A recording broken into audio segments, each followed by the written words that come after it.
Join Edwin Frondozo on the Business Leadership Podcast every week for a unique program featuring insights and actionable items from the world's most successful business leaders. Hear firsthand the exclusive interviews and personal journeys on how today's transformational leaders made it to the top. And we need to understand that we control our days. We control our time. We're far more in control of our lives than we actually give ourselves credit for. And so although it might seem like you need to hustle, you need to be super busy, you need to just keep hammering at all of this, it's when we initiate these principles like a daily workout that we make leaps in our ability to execute. This is the Business Leadership Podcast, and I'm your host, Edwin Frondozo. Welcome. How's your day going? Thank you for joining me on this milestone episode number 100. So before jumping in and introducing my guest today, I just wanted to take this time to thank you for listening. Thank you for joining me on this journey of 100 episode. I'm really grateful. I feel honored to spend time with you, to share these amazing conversations that I have with these business leaders, entrepreneurs, and thought leaders about their journey when it comes to business leadership, what they've learned, and how they've grown in their past. So really excited to get to another 100. For those who supported me in day one, thank you for your support. This episode, I'm super excited to introduce my guest, Dr. Greg Wells. He's the CEO and founder of the Wells Group, which is a global consulting firm committed to achieving the moonshot of helping teams, schools, and businesses become places where people get healthy, perform optimally, and ultimately reach their potential. He's a scientist and physiologist. He has dedicated his career to making the science of human limits understandable and actionable. Dr. Wells has worked with some of the highest performing individuals on the planet, including Olympic and world champions, and with organizations ranging from General Electric to BMO, Deloitte, KPMG, BMW, Audi, Cisco Foods, YPO, Air Canada, just to name a few. He is the author of 3 best-selling authors, Super Bodies, The Ripple Effect, and The Focus Effect, and he's hosted the award-winning Super Bodies series, which aired on the Olympic broadcast worldwide. And in today's episode, we actually talk about the top 5-step process for establishing a healthy, high-performing team. We talk about the adverse effects of being in a hustle mode and what that does to your brain, and how to work smart and achieve the lifestyle that you ultimately want for you and your family. This episode is brought to you by Slingshot VoIP, a leader in business voice AI technologies that help companies, business leaders understand what the customers are saying when they are calling in. The Business Leadership Podcast is a friend of the ITWC Podcast Network and supported by our media partner, IT World Canada. Now here we go. Welcome to the Business Leadership Podcast, Dr. Greg. It's so good to be here, Edwin. Thanks so much, man. Appreciate it. Man, I'm super excited. I'm super excited to have you and really get to know a lot about you and your work. But let's, Dr. Greg, I am going to call you Greg if you don't mind. Let's do it. From here on, since we're all friends and I want you to be friends with everyone that's listening. Greg, can you start off by introducing yourself? Tell us, who is Greg? And what does Greg like to do when he's not working and growing business leaders? So outside of what I do on a daily basis, my number one priority is my kids, my family. I've got a 4-year-old and an 8-year-old, so I had to spend as much time with them as I possibly can. So tonight, for example, I'm taking my daughter to see a concert. It's going to be a blast. She's super psyched. We'll go listen to music for a few hours. It's going to be great. I invest heavily in sports equipment for my kids so I can drag them off to do the stuff that I like to do. So they've both got good mountain bikes. We go skiing. I've got them good ski gear. They've got surfboards. I take them surfing. So I love being outside. I love doing physical activity. And I'm just, re-engineering everything so I can drag my kids along with me whenever I do these things. And, I love training as well. I just like being fit. I find that Cycling and running and swimming are good for my brain. Love lifting weights. Just makes me feel better. So that's kind of what I do when I'm not working specifically, is I just either train or I just spend as much time doing cool, fun stuff with my kids as I can. Greg, can I be in your family? It's pretty hilarious. Yeah, no, that's great. I love that you're training. I'm training now for my 4th marathon, the Berlin Marathon. So I'm I'm super excited to learn more about you. So why don't we just jump right in? Just a quick high level, Greg, for your listeners. If you could just tell us a little bit about your work, because we will dig it deeper a bit later, your background, and maybe if you could share what you're trying to accomplish within your business over the next 6 to 12 months. Yeah, sure. So I'm a physiologist. So I study how the human body works. Everyone's probably familiar with a psychologist. They study the brain and the mind. I'm a physiologist. I study the human body. For almost 20 years, I worked with the Canadian Olympic team, worked with almost 200 athletes, have commentated 2 Olympics for Canadian television as a sports science analyst. And concurrently, I worked at a children's hospital doing research on exercise medicine for kids with chronic diseases. That has morphed since I commentated the Olympics into a public speaking career and books. So I'm now trying to take all of that information that I pulled from the extremes of elite human performance in sports and the really devastating effects of chronic disease and the negative effects of the bottom limits of our health, and taking all of that information about what we can do to perform at our best and be as healthy as we can possibly be, and apply that to the business world. Because I believe that, I want to affect 1 billion people in my life. And I know, many people probably heard that solve a billion person problem from Peter Diamandis. And I'm trying to help 1 billion people be healthier and to perform better in their lives. And I figure that if I can do that in businesses and schools, I will be able to affect people where they spend the most of their time. So imagine if work was a place that when you went there, you got healthier, you performed at your best, you were able to reach your potential on any given day. And the same thing for schools. Imagine if schools were places where kids went to get healthier, to perform better, to reach their potential.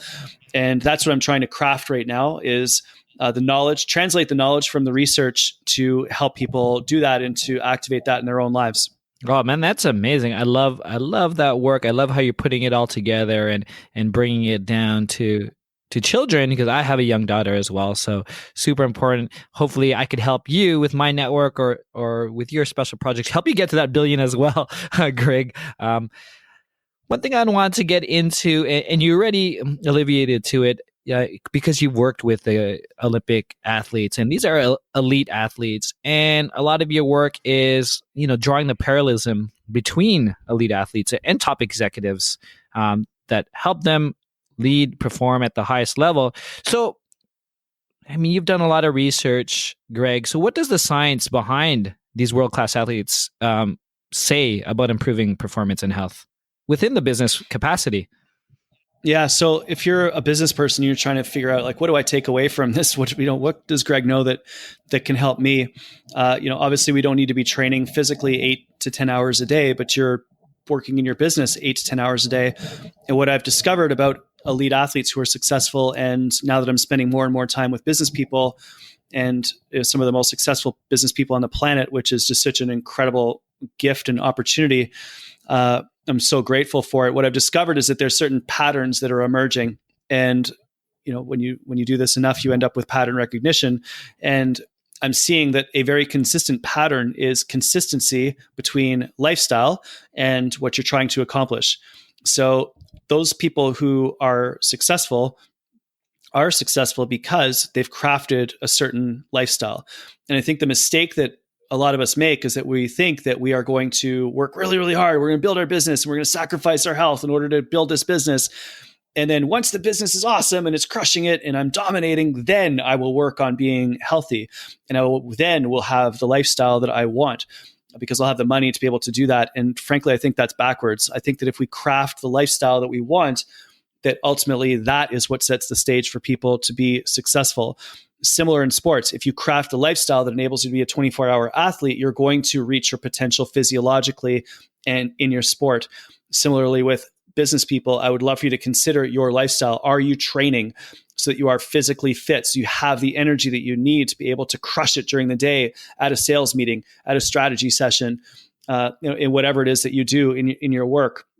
Is your nutrition aligned with your business goals? Do you eat to fuel, or are you eating to address last minute cravings? Is your mindfulness practice enabling you to think at a higher level? And when we do all of these different things together, it opens up our potential, regardless of what field you're in. This applies to music, drama, business, academics, sports. These are universal human truths. And it's definitely something that I think a lot of us can learn to do better. And the cool thing is that when you do this, it doesn't mean that you can work harder. It means that you can work better, faster, more easily. Ultimately, it eliminates tension out of your life, which I actually think is one of the biggest restrictors for us reaching our capacities. So yeah, that's probably the biggest thing I've learned is this pattern recognition around lifestyle aligning with your goals and dreams. I love that. And one thing I want to bring up, because I mean, I'm a tech founder. I'm deep in like the startup ecosystem, and there's this culture of hustle, right, Greg? And I'm sure you've heard it. You've seen it, and maybe you've worked with high achieving entrepreneurs. And it's like, okay, I'm gonna exit, or I'm gonna get to 100 million revenue, and then I'm gonna work, and then I'm not gonna work. What have you found with that culture and it being backwards from what you were just saying? Do you find them burning out, or they just can't get into that life, quote unquote, lifestyle that they dreamt about? Oh yeah, we absolutely see them burning out. So one of the things that's not talked about enough in startup culture and in the entrepreneurial landscape right now is the very high rates of mental health challenges around depression, anxiety, and especially suicide in the entrepreneurial group. It's a huge risk. And so I think that everyone hustles, and as you should hustle. You need to hustle. We're in competition with other people. We're trying to achieve things that have never been done before. We're trying to create products that are game-changing advances. We're trying to push those out into the market and create adoption of those products. I get it. We've got to do that. The challenge that we're facing right now is that people spend all of their time in hustle mode. And so hustling is basically when we are hustling, when we are working, when we are thinking, when we're speaking, when we're presenting, when we're negotiating, that is a state that creates what we are now understanding to be beta waves in the brain. So your brain has certain patterns in which it operates. And when you are in hustle mode, you create beta brain waves, which enable you to do that hustling type work. The problem is that we're spending all of our time in beta. We're hustling, we're super busy. And I don't believe that we're spending enough time, not just in beta, which you should be in from time to time, but there's other brainwave states that actually improve performance in different capacities. So when you're reflecting and learning, you activate a type of brainwave that's called alpha waves. And so we cannot get deep insights when we're hustling. We need to stop. We need to pause. We need to create some space. We've got to be physically still. We've got to relax our minds and stop racing. Our minds racing. That enables you to activate alpha waves, which is when you're reflective and you learn. Even deeper into this, there's a brain state, which is when we are creative, when we're problem solving, when we're making connections between different things that we're doing and that we didn't necessarily see before, when your awareness is expanding. It's that idea for a pivot or the idea of a new product that you may be able to pull together. Those ideas come to us when we're in theta wave brain activity. Daydreaming, basically. That's why you would get great ideas when you're sitting on a beach staring at the waves and all of a sudden this idea pops into your brain, this powerful insight. Or it happens very commonly to people when they're in the shower in the morning and everything else is stopped. You've got the rhythmical patterns of the water around you. Nature helps us to do those. So that's really what I think people need to be aware of, is that the hustle is important. We should all hustle, but it's not that you should be hustling all the time, which is the culture. World-class performers, the people that are really taking things to another level, the people who are truly innovative, the people who are really coming up with new ideas, new solutions to old problems, combine those three brainwave states. And there's another one called gamma waves, which are really difficult to achieve. But moving yourself through those different brainwave states enables you to differentiate yourself from everybody else and the typical thing that everyone's doing, which is simply hustling until you exit and or your business fails. And even if you do have $100 million exit and you're sitting on a beach, you're probably only going to be there for a few weeks before you're poking your eyes out with a fork because you're so bored and you attack the next thing.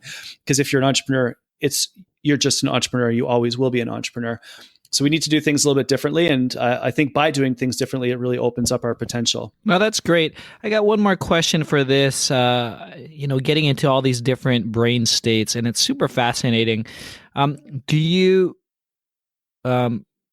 prescribe to business leaders or elite athletes to hit each of these brain states per day? Or is there a balance, or is there, you need to meditate 5 minutes, or 5 minutes is not enough? Like what do you say to people when they're like, okay, that's great, I get it, Greg, but how do I fit that into my 16 hours waking hours, for example? Yeah, that's always the game, right? Is optimizing our lives. If you're listening to this podcast, you're probably interested in truly optimizing your life and pulling all of these ideas together. There's a few things I think that you need to do every single day. I think that you need to exercise every day. The data is absolutely clear that when you activate yourself physiologically, your brain improves its performance. It improves your ability to concentrate, focus, be alert, and be creative. We specifically know that walking improves creativity. Walking in nature improves problem solving. So one of the things I've activated in my life and in my team is that we do walking meetings as often as possible. We try not to do meetings sitting down. We try to do meetings when we're walking. You can do phone calls while you're walking as well with all of the technology that's available to us these days. In terms of meditation, which is a great way to train your ability to concentrate and to focus and to shift between theta, alpha, and beta waves deliberately, I think that daily meditation is another practice that's phenomenal. There's research that shows that as little as 3 minutes of meditation a day is beneficial. So you can throw on the Headspace app or calm.com and do 3 minutes of meditation first thing in the morning or during a break in between meetings to help to reset and to refocus. That has benefits. I aim for about 15 minutes a day. I was crushing it a little while ago when I was at 20 minutes. I'm trying to get back to that level now. I think that doing that first thing in the morning or late in the evening is extremely beneficial. And then I truly believe that you need to, as an entrepreneur, as a business leader, you have to find 90 minutes a day to work on your most important project in a completely undistracted environment. And that might seem completely insane and impossible, but I want everyone to sort of consider the story from the founders and the leadership group at LinkedIn. In the months leading up to their sale to Microsoft, that leadership group made a decision that for the first 2 hours of every single day, there would be no social media, no phone calls, no meetings, no emails, so that they could get together, strategize, and plot the future of the company. And it was out of those deep focus meetings, the isolation meetings, that the ideas and principles and tactics and strategies emerged that enabled them to change the course of their business and ultimately be sold to Microsoft. So when we implement these ideas and are disciplined about it, anything is possible. And we need to understand that we control our days. We control our time. We're far more in control of our lives than we actually give ourselves credit for.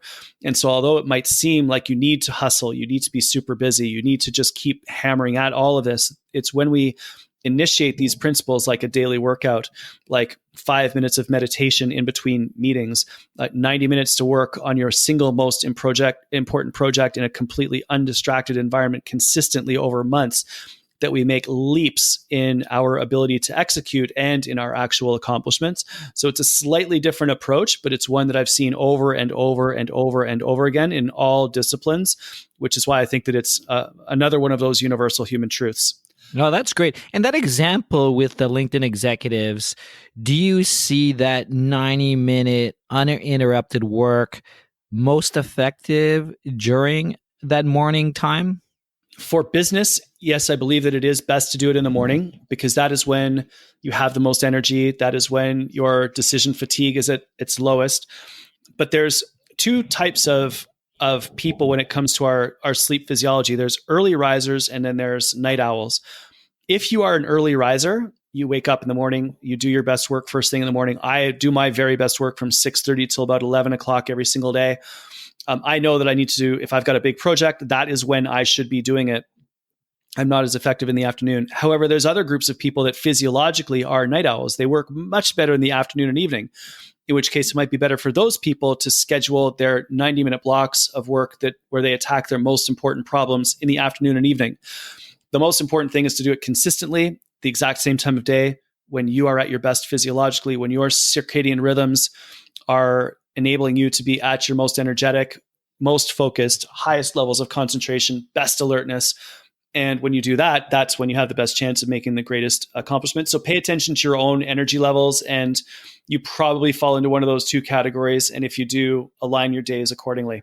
Yeah, and last thing I wanted to point out, and Greg, I just want to either you confirm this or not confirm this. For those who are the early morning risers, most efficient, it's probably not best doing your emails at that time, right? Oh my gosh. Like the second that you touch your email, you're on someone else's agenda. So I have turned off all of the notifications on all of my devices. I have no email alerts popping up on my computer. My phone does not buzz me. There's no audio notifications on any devices. I have an Apple Watch. I turned off all the notifications on my Apple Watch, which is counterintuitive because that's kind of what it's designed to do, is to give you notifications. But I've turned them all off. I now use it as a fitness tracker, and that's it, so that I can control my time.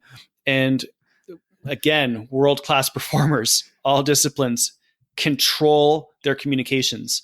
And so if you sit down and you do all of your email from 10 to 11 a.m., that's great. You've just spent 4 hours possibly in the morning crushing it on your most important tasks. Then you communicate for an hour, go for lunch, get a walk in, have a couple meetings, crush it for the afternoon, and check your email again at 4 o'clock. So if we can compartmentalize our communications so that when we're communicating, we're all in on communication, that's great. It might be that social media is a big part of your business. That's totally fine. Go all in on social media in a controlled manner. So when you're on social, you're engaged, you're intentional, but you're not compulsively scrolling through Instagram throughout the day, checking to see how many likes you got. That's not going to help you build a world-class business. So that is really the game. It's all about intention versus compulsion, controlling your time, blocking your tasks, and giving yourself the opportunity to go all in and focus deeply on whatever it is that you're doing at any given moment. That way you do it at a world-class level before moving on to the next thing. It's when we sprinkle and mix and quote unquote multitask, which is physiologically impossible, that we get into trouble, and then we end up at the end of our days completely exhausted, knowing that we were super busy, but not really sure what we've accomplished. Well, that's great. I mean, getting so much insight, so much tips. So if you are listening, and if you learn one takeaway, I'm going to just say this now, Greg, as we're probably around the halfway mark, is turn off all your notifications. Do yourself a favor so you could focus. Yeah, and people often think like they're being selfish or, I can't do that in my business. And of course, if you're in sales and part of your job is to respond to email quickly, I mean, that is what it is. But people think that it's impossible to do. I could never get away with it. The fact is, if you do it, no one's going to notice. People are quite happy to get responses in an hour or two afterwards. As long as it's a thoughtful, well thought out response and it's powerful, they'll get used to the way that you operate. You can totally control your time. Don't be afraid to do that. No, 100%. And if for those who have reached out to me, I've implemented like an auto reply on my email like almost 10 years ago. And people still are like, Edwin, how do you do that? I'm just like, I just turned it on. Yeah. You all have it. You all have it. How are you enjoying this conversation? I'd love to hear from you. If you have any comments, questions that relate to something that we said, love to hear from you. Join me on my Facebook group where I discuss this episode, share exclusive videos, daily insights. I'll answer your questions and connect you with other like-minded business leaders. Simply go to Facebook, search for the Business Leadership Group, or go to thebusinessleadership.com/FB group. I'm excited to see you there. Now let's get back to it. Greg, I just want to change focus. I wanted just to bring light in terms of some of your work that you've put out there as well. And I'd love it if you could just quickly super high level. We might go deep, but also respect all the listeners' time and your time. Obviously, is the concept of your book, The Ripple Effect. How specifically, how it will improve the health, supercharge their life, and ultimately reach the full potential of the person. Right. So a few years ago, I wrote the book, The Ripple Effect, and it's completely changed my life because it was crazy successful. I couldn't be more honored it's getting me the chance to do stuff like this podcast. It's crazy. And it came out of a time in 2012 when I was hustling. I was launching my university career as a prof. I was building a new lab at Sick Kids Hospital in Toronto. My wife, Judith, was finishing grad school. I had a 2-year-old, so I wasn't sleeping. We were moving houses. I was getting ready to go commentate the Olympics. My first book was coming out. I was starting a public speaking career. Like, it was crazy. And when Ingrid got a cold from daycare, I got the cold, and the virus went straight into my heart. And I ended up with viral myocarditis because I was so run down. I was hospitalized, and it was an epic nightmare. I actually checked myself into one of the hospitals where I work, Toronto General, which was super embarrassing. And out of that came the realization that the way that I was working wasn't working, and that I needed to do things differently. And lying in the hospital, I was looking around, and I noticed that everyone was getting woken up by the alarms at all hours of the day. So nobody was sleeping. They brought us food in the morning, and the food that they brought us in the cardiac ward caused heart disease. So that was kind of mind blowing. And nobody was moving. Everyone was lying around, and that's what, again, causes cardiovascular disease. So it was a micro example of what was going on in society. And we consider in North America, we have 68% of us who have overweight or obesity. We have 85% that don't get enough physical activity to prevent a chronic disease. That's not even to be healthy. That's just not to get cancer and cardiovascular disease and depression. And we have 1 in 5 North Americans who have anxiety, depression, and other mental health challenges. So these numbers are frightening. And I wanted to try to address that because, it's a series of individual emergencies, and I was one of those emergencies. So we began with sleep. Judith and I overhauled the way that we sleep at home, blackout blinds, consistent bedtimes, always getting 7 to 8 hours, most of the time, almost all the time, and really changed the way that we operated. We completely overhauled our nutrition at home, going largely plant-based and Mediterranean style eating. Not to say I don't eat meat from time to time, I do, but we're just focused more on as many vegetables as we can possibly get in over the course of the day, and eating really healthy food, that real food that we recognize as food, no processed foods, and working out every day. And simply by implementing that over the course of a year, from the summer of 2012 when I was in the hospital to the summer of 2013, I was able to do an Ironman triathlon and finish, not fast, but I got it done. Wow. And interestingly, that's when my business exploded. So it was when I started taking care of myself physically, mentally, and emotionally that the side hustle business that I had exploded, and I've had 30% growth in that business now 6 years in a row. And it's now become this monster that I'm going all in on.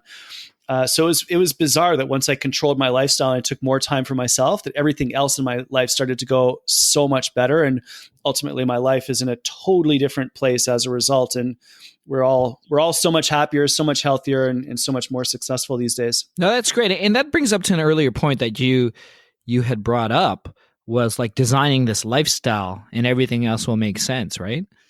Yeah, absolutely. And it's, it's now at the point where so we're sort of 7 years into this journey where we are radically controlling our lifestyle. And Judith and I have really engineered everything that we're doing on a daily basis to enable Judith to have a great practice. She's a chiropractor, acupuncture, massage therapist. So she's got a medical practice that she's working on, and it's going extremely well. We've got 2 children who are in school, but they're doing lots of activities, but we still manage to spend a lot of time with them. And I've managed to craft a really interesting career path and a really interesting, fun business that is exploding. And so we're doing far more than we were 7 years ago. I would argue that we're far more impactful in our lives and the effect that we're having for other people. I would say that Judith and I are better parents than we were 7 years ago, and our kids are healthier than they were 7 years ago. Everything is better. We're doing far more, yet our lifestyle is completely different than it was. And it's so much more aligned and so much more effective. So yeah, it's been a fun journey, and it hasn't been easy to do by any stretch of the imagination. It's bizarre. It's weird. People think we're crazy in the way we do things, but it's going really, really well. I love it. Very inspirational for me personally, and I hope those listening as well could really see, making small changes in their life that can make an impact a couple years down the road. I really wanted to ask just real quickly, because those who listen also manage high performing teams as well. And I know you have sort of a 5-step process for establishing a healthy, high performing team. Can you share that with us today? Yeah, absolutely. So in 2003, when I was finishing up my PhD at the University of Toronto, I graduated. And of course, when you get your PhD, no one will hire you. So I was unemployed after 15 years of grad school. And so I heard about an expedition to go cycle across Africa. So I went and joined the expedition, and we cycled from Cairo, Egypt to Cape Town, South Africa, as the first ever Tour d'Afrique bike race, 8,000 miles. It ended up in the Guinness Book of World Records as the fastest human-powered crossing of Africa. I didn't get into the Guinness Book of World Records because I crashed my bike in Malawi when I hit a cow, but 8 of our team did. And it was interesting when we were in that environment, cycling across the Sahara Desert or up and down the mountains in Ethiopia, or through poverty-stricken Malawi and the political turmoil of Zimbabwe. I mean, we were in very, very difficult situations. We did not have clean water. We were not necessarily eating healthy foods. We were sleeping in tents on the ground on the side of the road in the middle of Africa. Like, it was super intense. Very, very difficult mentally, physically, emotionally, and spiritually. And there was about 30 people that were on the expedition. And it was interesting as we were moving through this environment, becoming more and more stressed, more and more fatigued, more and more injured, that the group fractured. And there was really 3 groups of people that all kind of went into defensive mode. And at certain points, it was absolutely clear that it was every person for themselves, which was really scary in that type of an environment when there was no support system. This is before mobile phones became ubiquitous throughout the world. So you're on your own, and you know that you're days away from a hospital and days away from support in many cases. So it was super stressful. Obviously, it was successful in the end, and it's an experience that I would never take away. And I loved every second of it, and it completely altered who I am for the better. And I'm still very good friends with many of the people that were on the trip. We actually just did a reunion expedition just to go to a safari in Africa recently. But what coming out of that, and then doing multiple expeditions, mountain climbing and other things with different groups, I've become fascinated by teams, and what makes teams successful and what makes teams not successful. I thought it was somewhat random, or it depended upon who I was on the expedition with. But it turns out, according to research by Google called Project Aristotle, which everyone should check out, that there are some patterns that successful teams implement. And those patterns, the mechanism about how the team operates, turns out to be more important than the people that are on the team. And there's specific keys to high performance teams that, when activated, enable teams to perform at their best. The first one being clarity of vision.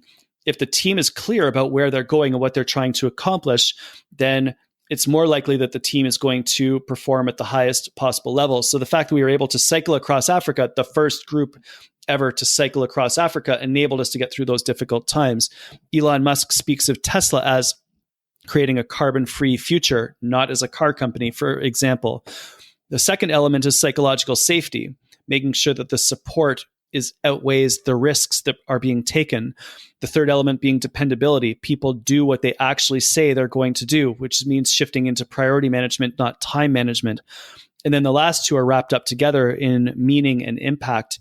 This is becoming exceptionally important for the millennial generation and the Gen Z generations, who demand this of us in the jobs that they do.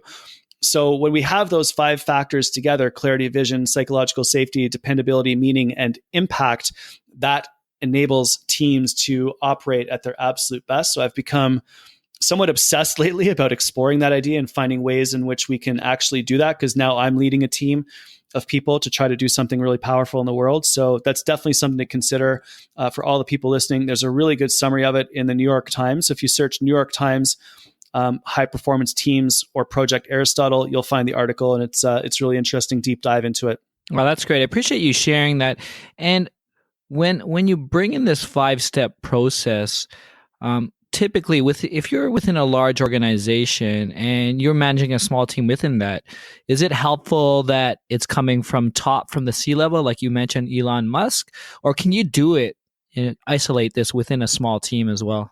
It works all the way down. So the CEO must have that clarity of vision, or the company won't work well. Similarly, senior executives within their departments must have that clarity of vision, and that clarity of vision must be communicated to everyone who is on that team. But it also works in projects. So if people are beginning a project within a company, that project team can follow this pathway. An analogy is it works in schools. If with principals, the principals must have a clear vision for the school. Then the teachers must have a clear vision of school for each of the classrooms.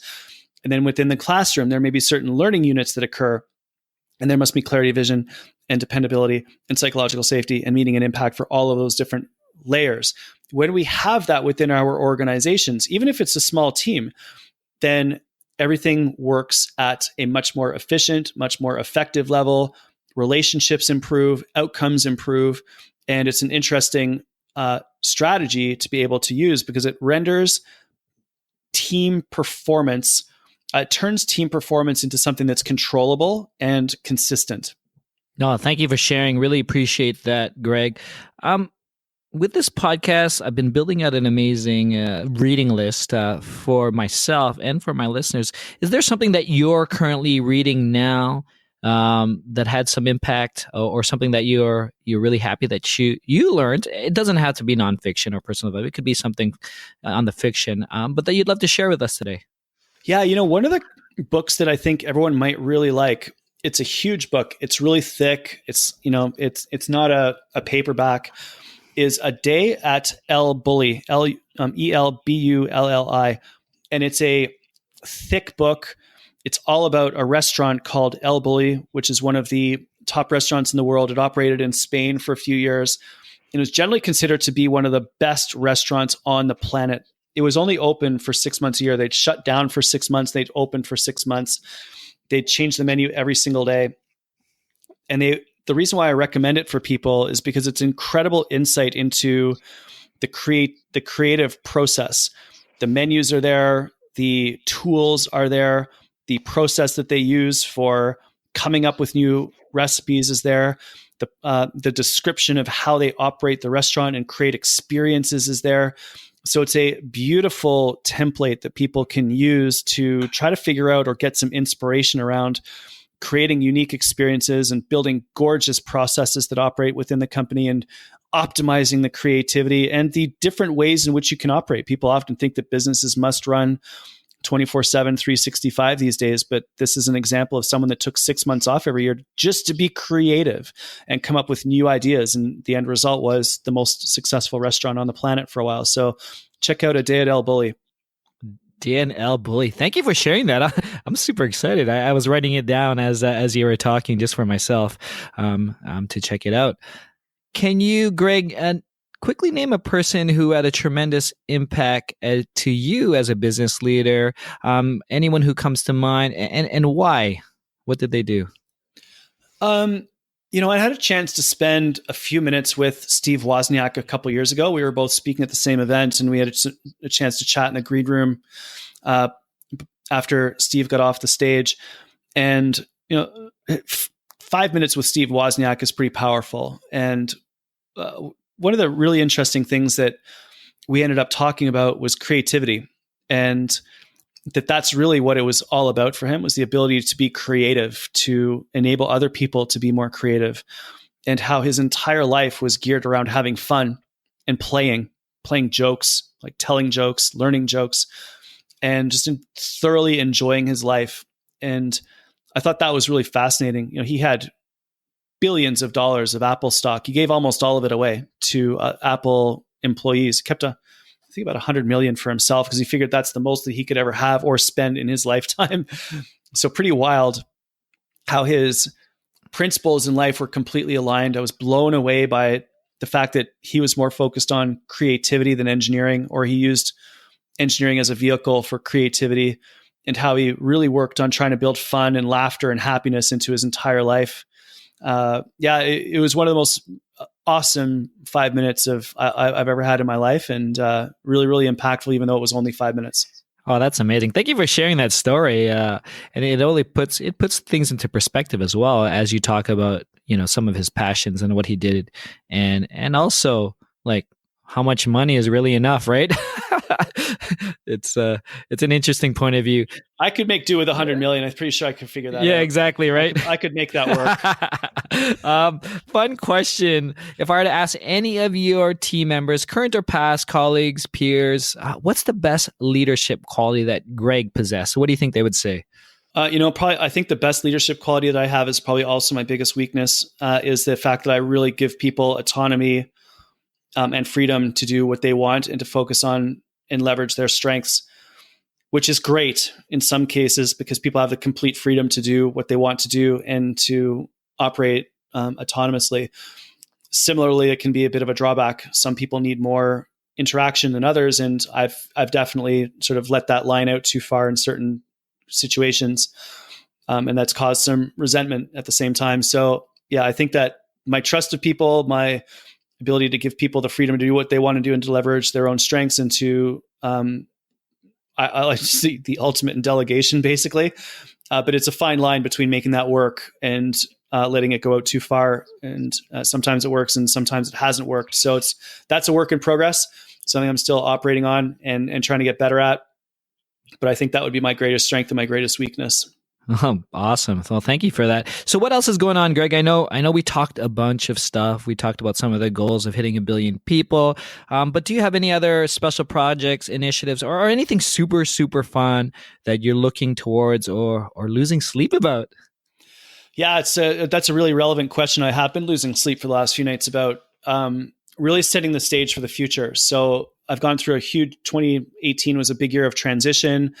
After getting tenured at the university, I retired and moved full-time into being an entrepreneur. I kept my research practice at the hospital because I love generating knowledge and doing research on exercise medicine, but I'm now a full-time entrepreneur because I want to have that massive impact globally. And I feel like I can do that through business a little bit more easily than I can as a professor. So that's been a big area of transition. So I'm now building the company that can take the ideas from the books that I write and the speeches that I give and turn those into powerful, I'll call it interventions, but powerful products for people at schools and in businesses that can enable them to perform better, get healthier, reach their potential. So it's a massive project. It's a massive undertaking. It's hugely risky. I gave away pension, benefits, security, job for life in order to go out and be an entrepreneur, which I'm sure will create more sleepless nights in the future. But I'm ground level building a practice, building a company, building an initiative, and I'm having a blast doing it. But everything's up in the air at the moment, and we're exploding. Things are going. They could not be better. I wouldn't want to be doing anything differently. But we are in full on growth mode at the moment in around everything that I'm doing. So it's fun, and that's what's going on. And I hopefully will be able to come back at some point in the future and tell you how fantastic it's all gone. 100%. Super excited for you. And obviously, Greg, any changes, anything we could do to help you in your world, reach out and would love to help. Yeah, absolutely. I will certainly be doing that. You may regret making that statement, but I'll definitely think about that for sure. No worries. Before we end, any final thoughts, Greg, observations, or ideally what I like to leave with our listeners is actionable recommendations that you could share to the growing business leader or entrepreneur who is listening today? Yeah, for sure. One of the things that we've been working on a lot that I think is huge for entrepreneurs and business leaders is to make sure that you control your environment. So we've talked a lot about health and well-being today. And one of the easiest ways to make sure that you and your team are as healthy as possible is to provide as many health options in and around your environment. So at your office, do an audit. get healthy food in there, get healthy snacks in there. It doesn't mean you can't have a treat from time to time, but give people the option to eat great foods when they're stressed. Support people in their physical fitness journey by being a visible participant in physical activity yourself. Talk about your training. Tell people you're going to SoulCycle for lunch. Be visible. So control your environment, be physical, understand that being a business leader also means helping people with their personal lives and their personal health as well. And if you can do that, you're going to have massive impact for not just for yourself, but for your team as well. Awesome. Thank you for sharing. To close, Greg, can you share where we could find more information about you, your work, or anything else you'd like to share with us today? Yeah, that's great. Please connect with me at my website, drgregwells.com. I'm on social at Dr. Greg Wells. LinkedIn is probably the best place. Check me out, Dr. Greg Wells, and love to communicate with everybody. I have a podcast as well. It's the Dr. Greg Wells podcast. If anyone wants to check that out, I interview world-leading experts on health, performance, and it goes from military people to athletes to business leaders. So love people to check that out as well. Yeah, it's definitely a great podcast. Thank you for joining us on the Business Leadership Podcast, Greg. Thanks so much, Edwin. I loved it.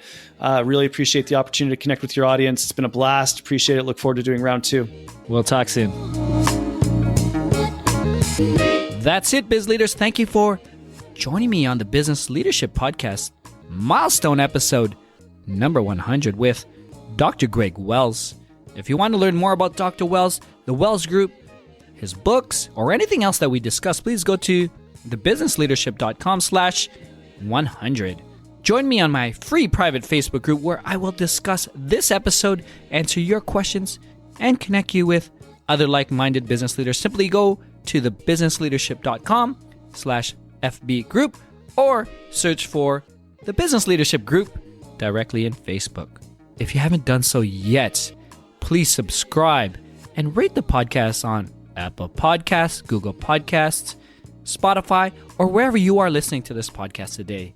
Thank you again. Super grateful. Honored to have spent this time with you. Edwin signing off.